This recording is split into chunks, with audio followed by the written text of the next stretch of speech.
Hi, everybody. Hello, I'm Ryan. I'm Bethany. And we are Ryan and Bethany Board Game Reviews. And today we'll be talking about Harvest. Harvest is designed by Trey Chambers, the art is by Tara Connor, and it is published by Keymaster Games. But before we talk about Harvest, we just want to remind you to subscribe so you can see our videos as they come out. We do reviews, top 10s, and topical videos. You want to make sure to subscribe so you can see all of it. All right, so back in 2023 in Gen Con, we had an opportunity to sit down and learn about Harvest. We knew right away this is a game that was very, very charming to look at, but it still had that worker placement crunchiness too, so that had a next layer thinking built on top of this very, very cozy, cute world. We were instantly like, we want to know more about that. Yeah. We want to play that. We want to learn more about that. So, I want to go to there. I want to go to there. So let's explore together this cozy world. Let's give you an overview of the different actions you might take and the different ways you can play Harvest. All right, here's our personal player board for Harvest. All right, so we've got our board here itself. We have all these different forest tiles. What's going to happen is we're going to be able to clear those out, making more room for our crops, and those tiles are going to turn into buildings. We have 3 wheelbarrows over there, which are kind of like our worker pawns. All right, we're going to start off with a crop of some wheat, as well as one of our coins. We get our choice of 2 starting farmhouse tiles. So basically, at the beginning of every round, we can either choose to take 2 coins, or take a couple of fertilizer, or the ability to fill up our bucket. Let's just take a couple of coins every round. That sounds nice. Put that there. And also, we're going to be dealt 2 characters. Choose one of them. All these characters have different special abilities. This one allows you to basically build for free, or maybe all of your plants are going to cost fewer fertilizer to use, or maybe you get a whole bunch of starting abilities like your water bucket is bigger than everyone else's to start off with. So let's just go ahead and say this is the 2 we started off with. Let's choose this one. So this is going to be our character. So whenever we have a chance to build, we do not have to pay for that building. At the very beginning of the game, we're going to be dealt randomly one of these sunrise tiles. We're going to ignore the left side of it for now. We're just going to focus on the number. So we are the number 4 person who is going to be drafting. All right, so every player is going to get one of those. But then on top of that, we're going to see 3 of them. So this is what we're going to be drafting from. We're going to be drafting not only our turn order, but also some of those goods that go along with it. Those are numbered 1 through 10, and we're number 4, which in this case, we're just going to say is the first person to bid. So the lower numbers, those are going to give you first priority when it comes to placing your pawns on the board and getting your worker placement actions. However, you're going to have less resources when you choose that. For instance, this one only comes with 2 coins and a little bit of water, whereas this one comes with 3 coins, and you get to fill up your entire water bucket for free. We already start with a little bit of coins, so we're not really too worried about that. Let's go ahead and draft this one. So what's going to happen is this is going to go over here. This one's going to go back into the supply. Someone else is actually going to get a chance to draft that if they want for its turn order and its abilities. So now this is what we're going to do. We're going to activate this. We're going to take our 2 coins from that. Plus, we have 2 coins from our house ability. So we have 1, 2, and we have 1, 2 more. And then also, we just take a fertilizer and slide that up. Once everyone has chosen, what's going to happen is the ones that were not used are going to get shuffled back into the pile over here. And the next round, we're going to have 3 more revealed to us. We're going to keep on drafting those. It's going to determine some income as well as our turn order track every round. We're going to be gaining fertilizer throughout the game. We're also going to be able to spend it in order to plant some of our plants in order to get more stuff out there. We're going to try to get as many plants as possible. That's how we're going to get a lot of our points as well as some income possibly. Water is important because it's one of the currencies in the game that allows you to tend and kind of grow your crops, as well as you can spend it for other actions as well. But basically what's going to happen is you're going to gain water. Sometimes you'll be able to fill up your bucket, which means you just put your little drop of water onto your bucket, and then you can keep on spending it from there. Maybe you'll have some actions to actually increase the value of your bucket so it goes higher and higher. Then when you fill your bucket up, you get more water.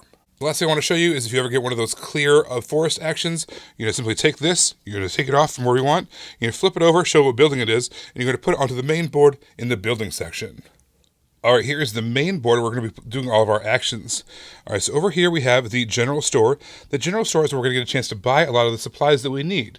We can buy seeds from our plants, we can buy some more fertilizer, some more water, things like that.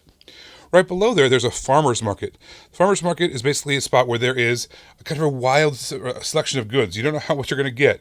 And the prices, they're kind of varied as well. So you can either for free, you can take a blueberry bush, or you could pay some money to take some of these more advanced actions that have more choices and more goodies to go along with them. The farmers market spots are all just 1 apiece. 1 person can go there. But over here we have spots that are 3 actions, 2 actions or 1 action. So if you take the 3 actions, basically you can go there, you're the only one that can go there, and you get to buy 3 different items from the general store. Same thing if you're the 2 person, you get to buy 2 items from the general store. If you only choose to go there, or maybe everything else is blocked, you can only buy 1 thing from the general store. However, all the players can go there. No one can be blocked from that spot. And you get a free coin to go along with it, which is nice. Over here we have the fields. The fields are basically going to be the place where we kind of take our actions involving our own personal player board. So if we go there, what you're going to do is you're going to have an opportunity to take the seeds that you've already purchased from the general store or somewhere else, and you can plant them. You can plant them by paying some of your fertilizer. The better the crop is, the more it's going to cost you, though. The next action you can take there is you can tend. With tend, you can basically pay water in order to place out and multiply your crops right on the board. It's a little bit trickier because you need to have room for it on your board, but it's basically a great way to get free crops. All you have to do is pay some water for it. The last action you can do over here is you can harvest. You can harvest as many crops as you want from your board, and basically what you're going to do is you're going to sell them for points, putting them back in the supply. In addition to harvesting them for points, based off of the variety you do, you're also going to get some coins. So if you sell 3 crops, 3 different variety of crops, you're going to get 3 coins at the end of a harvest action. Down below here we have a trading post. A trading post is a place that you can go whenever you have a lot of goods, but you don't have certain actions that you need to go. Maybe they were blocked off or something like that. What you can do is you can either pay seeds, fertilizer, or water in order to take some of these actions, such as taking a field action, or perhaps tearing down one of your forests, or upgrading some of your seeds.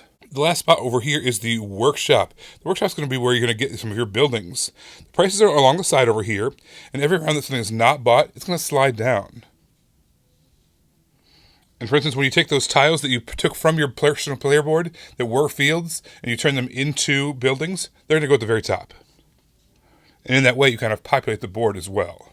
But in addition to just building the buildings, what you can also do is you can upgrade your bucket over here so you can carry more water, or you can tear down the forests, cut the forests down, or you can do the building.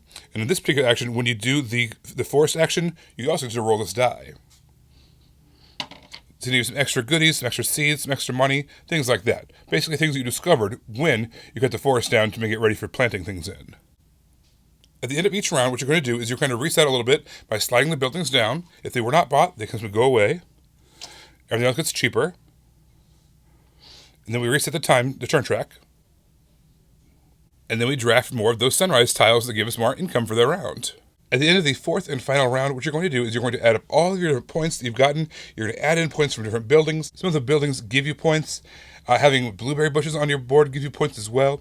You're going to add up points from all your different places, and whoever has the most points wins the game. If you are playing a 1 or a 2-player game, you're also going to introduce a new character called Gary. We have Gary, who is the mayor of the Harvest Town. What's going to happen is Gary has his own pawn pieces that he's going to play out on the board. He has a variety of tiles. What you're going to do is when it's his turn, you're going to assign him a sunrise tile just like everybody else. You're going to flip over these things, and it's going to tell you he's going to go to certain places on the board, and he's going to block them off. So every round he plays, he's going to keep on blocking off more and more spots, so that way there's less places for you to go. And in that way, he kind of acts like another character or another player playing the game, blocking off actions that you want. Harvest is very cozy and charming, and I like that it can be aggressive. Like, you are blocking other people out from certain things, but nothing feels malicious.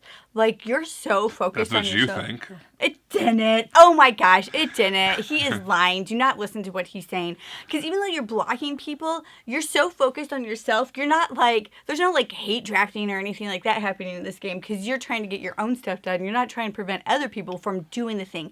And maybe that's why it doesn't feel malicious. Yes, you're blocking people because you want that action, not because you're trying to stop them from taking that action. So I really liked that. Well, that's one of the nice things, too, is if someone does take your spot, you have a chance to pivot. So there's things like the trading post. The trading post is a way you can get supplies or actions or whatever the case is in a way that's not directly associated with its normal spot. Yeah. Same thing with the farmers or the markets. Yeah. The farmer market. So that way you can go and just get the things you need, maybe at a different pricing. Maybe you don't know what's always going to be available. It's always shifting and changing a little bit, but it's another way to get something that you might need, because the main place that you would have gone is blocked or whatever the case is. Yeah. And then also there's the spots that have the little infinity symbol. Those are, you can always go there. You won't get the best version of the action, but you're going to get something, so you can never get blocked out from those. And then the last thing also is a lot of the buildings, when you build them, they give you some kind of a special ability or resources, so you can specifically target the ones that you need that are going to give you the thing that you need because you couldn't get the thing you needed because it was blocked. So I feel like there's lots and lots of back doors, lots and lots of ways that you can get what you need. I feel like you're very, very rarely just like, nope, you can't get that thing. Yeah. Because it doesn't happen. And I also like the sunrise phase and how that, it kind of like, it just balances the game. So the turns that will make you go faster in the sunrise phase aren't going to give you as many things as you need, barely anything. And the things that have you go later in turn order, you're going to get a lot of stuff. But also, if you went first, and so now you're back at the sunrise phase again, your opponents have the opportunity to also go first. It's not like that just disappears. So I think that is really cool. So that could potentially be going around the entire time and not be shuffled back up. So I just really liked how balanced that was. If you know you need a certain something, you can try to go and make sure that you're one of the first people to play. Or if you just need stuff and it doesn't really matter where you're going, you can try to go later. I just thought that the way that the sunrise phase worked really balanced the game out. I thought that the way that you had to kind of chop down trees in order to make room for more buildings was cool. But even beyond that, when you did kind of use one of those actions to chop down one of those little tiles, you, instead of just like discarding it or whatever, what you did is you flipped it over, added it to the main board as a new building that you could purchase. So the buildings were populating themselves every time someone chopped down a section of trees. So you were kind of creating the board, creating the supply as the game went on, which is a really cool way to make kind of a dual use of a component, but also thematically and mechanically, it worked really, really smoothly as well. I thought that was a really cool choice. Okay, so I thoroughly enjoyed this game. I felt like this game was if like Agricola and Viticulture came together and had a cute, whimsical baby, and it was Harvest. And I really, really enjoyed that. And so this has the potential. I know it's like this probably is coming out in October, and I know we still have a few more months, but I feel like this is definitely going to be in my top 10 of the year. I enjoyed this game so much. I took it to work because I wanted to play it solo. I played it solo many times, so a solo review of this game will be coming out. I liked this so much. That like medium to light Euro is like my sweet spot in gaming. Oh, loved it. Yeah, I knew as soon as we heard about it for the first time, like, this is going to be Bethany's absolute jam. Yeah. And it's mine too. I really enjoyed this. I liked all the different character abilities, all the asynchronous starts, all of the different ways that you could, your character was different from everybody else. Every single one of them was different and really adorable too. Yeah. The scoring was really smooth. I feel like sometimes scoring, especially in Euro games, can be very point salady and like a lot of different things you have to kind of calculate and tabulate and do all this stuff. I mean, it's unavoidable to have that kind of thing. It did have a little bit of that, but it was smoother than yeah. It didn't feel like I was even thinking about it. And there's even a little section at the bottom of the board. It's letting you know what's going to be scored at the end of the game. Yeah. Yeah, so that's always, you know that when after that fourth round, this is it. This is the only thing that's scoring. These are only your points. We do play a lot of our games two-player, and obviously we played this two-player as well. And you are required to have an AI player when you're playing a two-player game. It's the same AI that you use in the solo mode, except for it's kind of doubled up in the solo mode. Mm-hmm. I did not like that you had to have an AI player when you're playing two-player games. I just don't like having AI players. It's just one more thing to bookkeep, all that kind of stuff.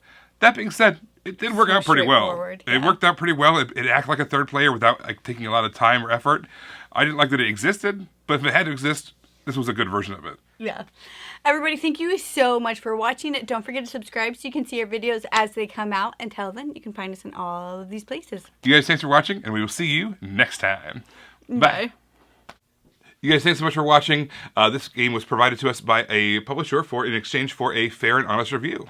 And if you want to see more stuff, check out over here to see something we think you might like. And over here, we think that YouTube has picked out a great video for you you're going to love. Thanks, guys. We'll see you next time. Bye.